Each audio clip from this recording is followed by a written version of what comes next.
Welcome back to On Stage.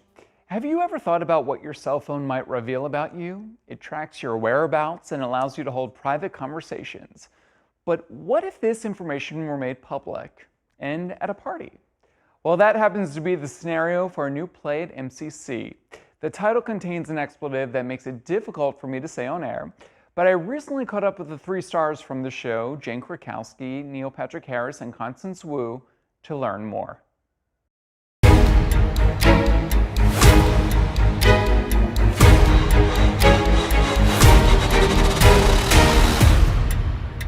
Let the chaos begin. 7 friends and one seemingly harmless party game. For nearly 2 hours, the all-star cast of Shit Meat Fan takes audiences on a wild ride that spills some salacious secrets hidden within their phones. It's a cocktail party of a bunch of friends in Brooklyn that all get together and decide to play a game that night where they put their phones out and they have to read whatever comes up on their phone, whatever text, call, email, a call from whatever app, whatever arrives, we have to share it. And then hilarity and a whole mess ensues. Surprises, because there are a lot of things that we keep secret that we did not, I guess, before cell phones were invented, we did not really have a record of them, right. like an object in which the secrets were kept. My character calls it the flight recorder of our lives, the little black box that everyone looks into when something crashes and burns now, and we all carry it around with us every single day. It starts off as something very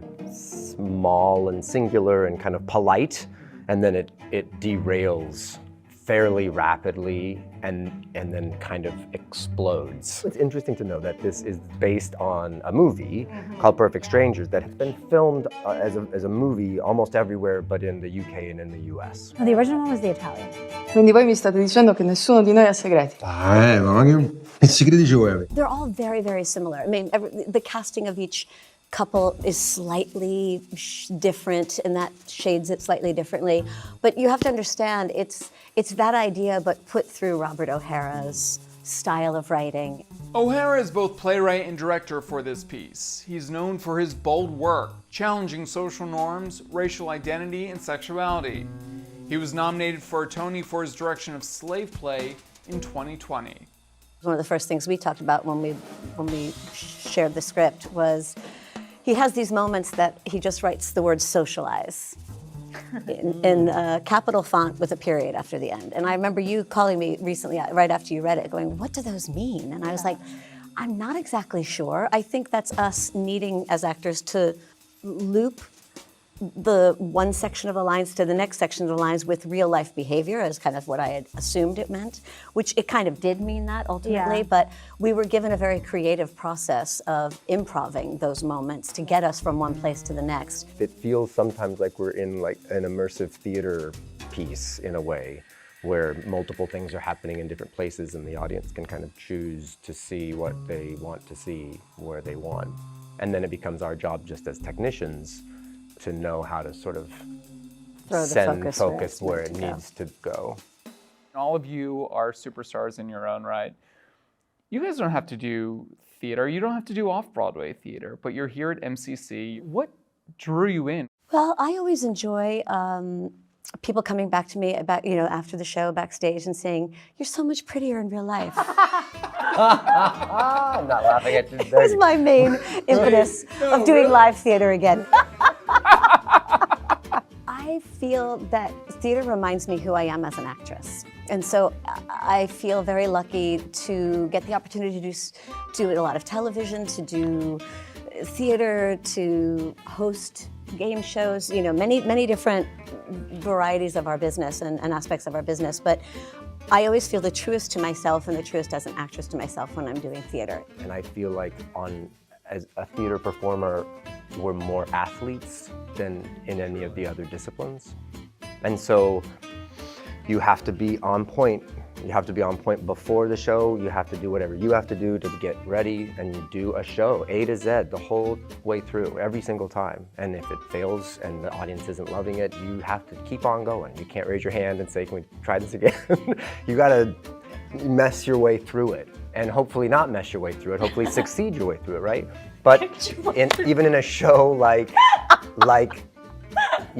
Meets Fan, it's emotionally challenging at times. You know, we finish shows and we don't all smile and think, you know, like, yay, we did it. You're a little still like weirded out by the show, and I think that is its own muscle to flex and to work on.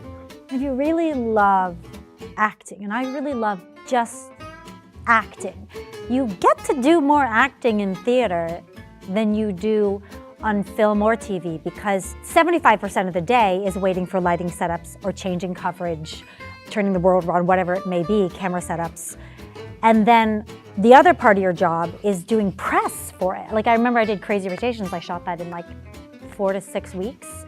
And then I spent maybe 7, 8 months doing press 6 days a week. I'm not saying those things are bad, but if you purely love acting, to go into a rehearsal studio with these guys, to workshop scenes and like figure stuff out and try things for like a 6 to 8 hour rehearsal period. And then once you're doing the show, you're not going and doing late night TV. You are coming to the theater, Doing the work. putting on your makeup, and then acting for 2 hours straight. And if you love acting, there's nothing better. Is this game something that, you know, you guys would play outside of the show, if you will, if you were at a dinner party? I said I would. I would, because it's text, emails, messages, things like that. If it were my Google search history, I might be, I don't think I would like get in trouble, but I think I would be a little more embarrassed of what came up. Like that would be right. Constance, what's in your search history? This is why I wouldn't show you. I'll tell you when the cameras are on. Great. I'm a game night girl. I love game nights, and that was one of the reasons I loved the script, because I thought, oh my God, this could be any game night that we all would play, and then how would it go? I love games, and I think this would be a terrible game to play. We're gonna play a little game. Oh no! And it's easy, it's Love a easy. You're putting a dinner party together. Yeah. You're inviting Broadway diva, a theater leading man, politician, and a pop star. Who's on your list? Oh my God! Definitely Patti LuPone. Leading man, You know who I had the biggest crush on when I was a kid? I think he's in a play right now. Who? Peter Gallagher. yeah. He is in it. Those eyebrows. Oh my God, I love that movie While You Were Sleeping when I was a kid. So Patty and Peter, so it'll be a reunion when they did Noises Off. I'm gonna say Audra, because I want to hear everything about Gypsy. Oh, I can't wait to see Gypsy. Oh, my Tom favorite. Francis, because Kamala, because I want to give her a hug, and I need a hug back from her. Too, yes. And pop star, I think I'm gonna go with Renee Rapp. How about you, Neil? Elaine Stritch, Yeah, that's a good one. Pete Buttigieg, Yes! Oh, I should have yeah. picked that. and maybe Harry Styles. Great. Seems like a really good guy. With Elaine. I mean, my God. Elaine Elaine holding court. What a party. She'd eat Harry Styles Lunch. lunch. Wait, I want to go to, let's put all of our Here's to parties the together and just have Perfect. one great party. Perfect.